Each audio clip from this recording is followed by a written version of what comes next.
एक छोटा सा डिवाइस आपकी स्किन पर क्या क्या चेंजेस ला सकता है जानते हैं आप? आज आपको कुछ दिखाता हूँ। इसके अंदर नीडल्स के पैकेट हैं, ये बहुत सारे नीडल्स के पैक हैं और इन्हें कहा जाता है माइक्रो नीडल्स। चलिए एक पैकेट खोल के देखते हैं।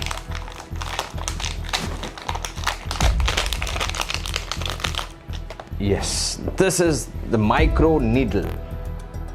आप देख रहे होंगे ये किस तरह की नीडल है। आप ध्यान से देखेंगे तो यहाँ एक सीरीज ऑफ नीडल्स है और ये नीडल्स जब हम एक मशीन से इसको कनेक्ट करेंगे तो ये नीडल्स बाहर आएंगी और आपकी स्किन के अंदर चली जाएंगी। क्यों ना हम आपको लाइव दिखाते हैं इसको। चलिए आइए। तो दोस्तों आज मैं इस नीडल को अपने ऊपर चेक करने वाला हूँ। आप ये देखिए, मैंने हाथ पे कुछ लगाया हुआ है। This is called numbing cream. मैंने इसको करीबन 30 मिनट से लगाया हुआ है अपनी स्किन को नम करने के लिए, जिससे मेरी पेन सेंसेशन कम हो जाए। बिकॉज इतनी सारी जब नीडल्स आपकी स्किन में जाएंगी तो डेफिनेटली थोड़ा पेन कर सकती है। देखिए इस प्रोसीजर को कहा जाता है MNRF, micro needling radio frequency. तो आज मैं आपको इसको लाइव दिखाने वाला हूँ और साथ में हम ये भी जानने वाले हैं कि ये प्रोसीजर किस किस कामों के लिए किया जाता है और ये यूज़फुल है भी या नहीं। क्या इसके रिजल्ट्स वाकई बहुत अच्छे हैं? क्या इसके कोई साइड इफ़ेक्ट्स भी हैं? कौन लोग इसको करा सकते हैं? किन लोगों को इसको कराना चाहिए? क्या स्किन टाइटनिंग के अच्छे रिजल्ट्स इससे आ जाते हैं या इससे बेहतर ऑप्शंस भी कुछ और हैं? इन सभी सवालों के जवाब इस वीडियो में आपको मिलने वाले हैं। और जैसा कि आप जानते हैं हमारे चैनल पर कोई फालतू बकवास नहीं दिखाते। हम वही दिखाते हैं जो साइंस बैक्ड है, रिसर्च बेस्ड है और ऑथेंटिक है। मैं हूं डॉक्टर नितिन वर्मा, एक सर्टिफाइड डर्मेटोलॉजिस्ट और एक लेजर सर्जन हूं और आज आपको माइक्रो नीडलिंग रेडियो फ्रीक्वेंसी अपने ऊपर टेस्ट करके दिखाने वाला हूं और जानने वाले हैं कि किस तरह से ये काम करती है, इसका मैकेनिज्म, इसके प्रोस, इसके कॉन्स। शुरू करते हैं आज का video.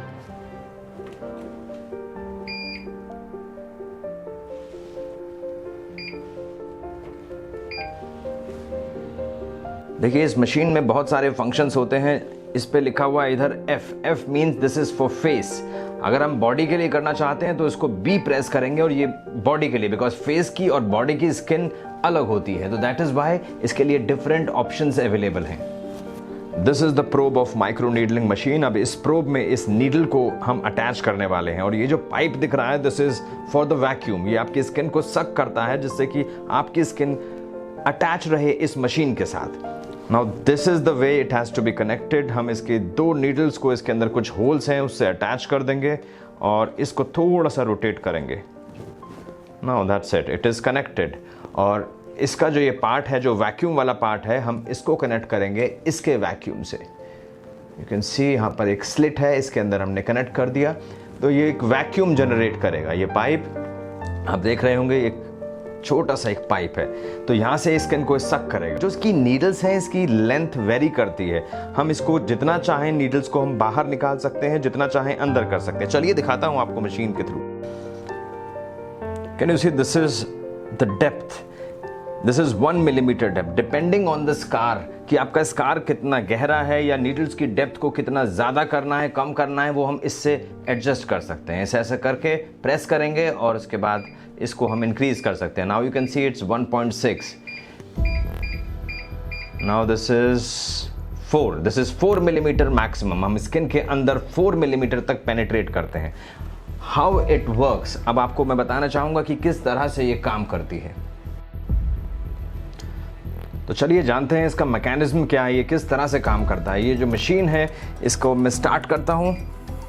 Now the machine has started. So इसके अंदर मैं कुछ दिखाना चाहता हूँ आपको कि कुछ नीडल्स किस तरह से स्किन के अंदर पेनिट्रेट करती हैं। अब मैं इसके इस बटन को प्रेस करूँगा और देखिए इसमें से नीडल्स निकलती हैं। क्या आपको दिखाई दे रही है नीडल्स?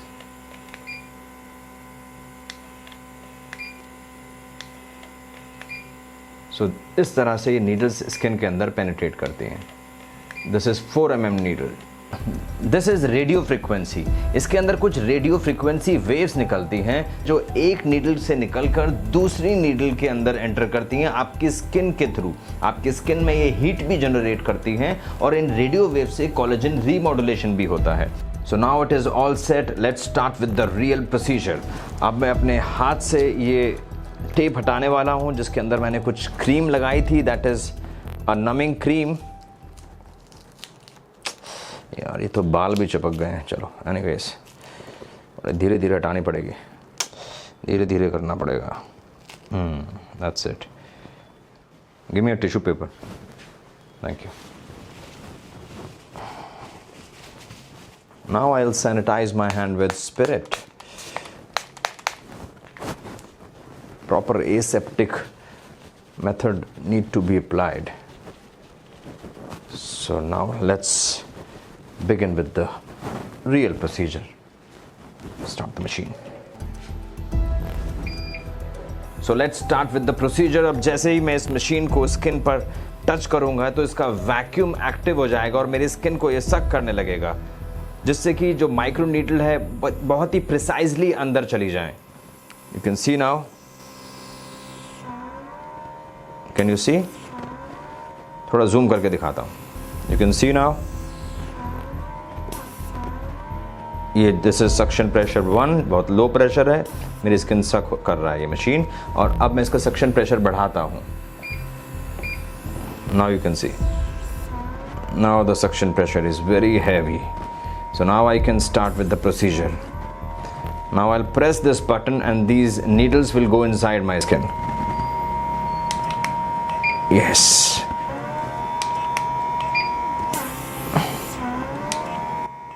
पेन तो खैर नहीं हो रहा है मेरे को बहुत ज़्यादा, हल्की सी प्रिकिंग सेंसेशन ज़रूर है। Can you see some bleeding points भी थोड़े से आ गए हैं। छोटा सा एरिया मैंने कवर किया है माइक्रो नीडलिंग से, इसमें माइल्ड से ब्लीडिंग पॉइंट आ जाना विच इज़ क्वाइट नॉर्मल। तो दोस्तों इस तरह से माइक्रो नीडलिंग काम करती है। बेटा थोड़ा आइस ले मेरे को। देखिए हल्की सी बर्निंग सेंसेशन, हल्की सी प्रिकिंग सेंसेशन तो डेफिनेटली फील होती है, बट एज सच कुछ पेन नहीं फील हुआ मुझे। सो इट इज़ हम कह सकते हैं कि it's a painless procedure, because एक नमिंग क्रीम लगा दी है जिसकी वजह से ये पेन फ्री हो गया। Still I can see some swelling is there, इसमें माइल्ड सी स्वेलिंग डेफिनेटली आ गई है अभी से ही, और ये स्वेलिंग यूजुअली 1 या 2 दिन रह सकती है, उसके बाद सबसाइड हो जाती है। Mild redness can persist for 2-3 days, but down time बहुत ज़्यादा नहीं है as compare to CO2 lasers, उसमें डाउन टाइम ज़्यादा होता है।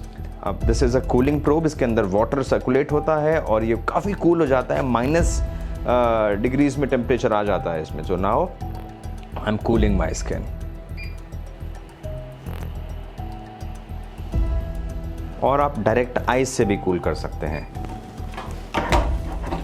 आइस दीजिए, रिलीफ मिलता है स्किन को। सेशन के बाद घर पर भी आपको 2-4 दिन के लिए आइस लगाना ज़रूरी हो जाता है, और सन एक्सपोजर आप डेफिनेटली अवॉइड करेंगे, बिकॉज सनलाइट भी इसको और डैमेज कर सकती है। So this is how the procedure is done. जब ये माइक्रो नीडल्स आपकी स्किन के अंदर पेनिट्रेट करती हैं तो कुछ माइक्रो चैनल्स बना देती हैं, बेसिकली एक कंट्रोल्ड इंजरी दे देती हैं स्किन को, जिससे कि आपका हीलिंग मैकेनिज्म दोबारा से स्टिमुलेट हो जाता है और उस इंजरी को हील करने की कोशिश करता है। साथ साथ इन नीडल्स में से रेडियो फ्रिक्वेंसी वेव्स निकलती हैं, जो एक नीडल से निकल के आपकी स्किन के थ्रू पास होकर दूसरी नीडल से वापस चली जाती है। तो ये रेडियो फ्रिक्वेंसी वेव्स आपके सेल्स होते हैं स्किन के अंदर, called fibroblast cells. Fibroblast cell secrete करते हैं कोलेजन और इलास्टिन फाइबर, जो आप सभी लोगों को चाहिए अपनी सुंदरता को मेंटेन रखने के लिए। तो उन फाइबर्स को दोबारा से बनाना शुरू करती है आपकी स्किन जब वो स्टिमुलेट हो जाती है रेडियो फ्रिक्वेंसी वेव से। तो कोलेजन प्रोडक्शन बढ़ता है, इलास्टिन फाइबर्स प्रोडक्शन बढ़ता है, जिसके कारण आपकी जो सैगिंग स्किन है उसमें इम्पैक्ट आता है और वो वापस टाइट होने लगती है, आपकी एजिंग पोस्टपोन होने लगती है, और साथ साथ आपके जो एक्ने स्कार्स हैं उसकी भी रीमॉड्यूलेशन स्टार्ट हो जाती है। इवन आपके ओपन पोर्स हैं तो वो पोर साइज भी कम होना शुरू हो जाता है। तो इसके इतने सारे बेनिफिट्स हैं, तो माइक्रो नीडलिंग बहुत सारे प्रोसीजर्स के साथ कंबाइन भी करी जाती है।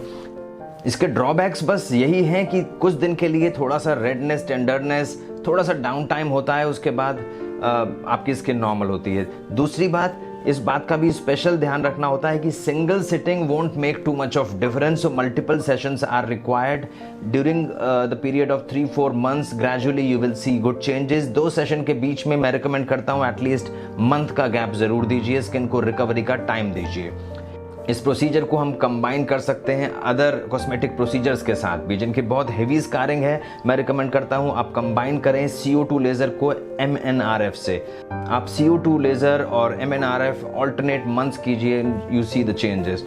और ये देखा जाता है कि पिगमेंटेशन में भी ये अच्छा काम करता है, बट किन लोगों में ये नहीं करना चाहिए, स्पेशली उन लोगों में जिनकी हाईली सेंसिटिव स्किन है, उनको ये प्रोसीजर नहीं कराना चाहिए, या फिर जिनके एक्टिव एक्ने हैं उनको भी नहीं करना चाहिए, या फिर ग्रेड 3 मेलाज्मा है उनको भी ये नहीं करना चाहिए। बिकॉज कभी कभार देखा जाता है कि मेलाज्मा जैसा रेजिस्टेंट पिगमेंट कभी कभार और ज़्यादा सिक्रीट हो जाता है इन प्रोसीजर से। तो मैं यूजुअली ग्रेड 3 मेलाज्मा में इसको अवॉइड करता हूँ।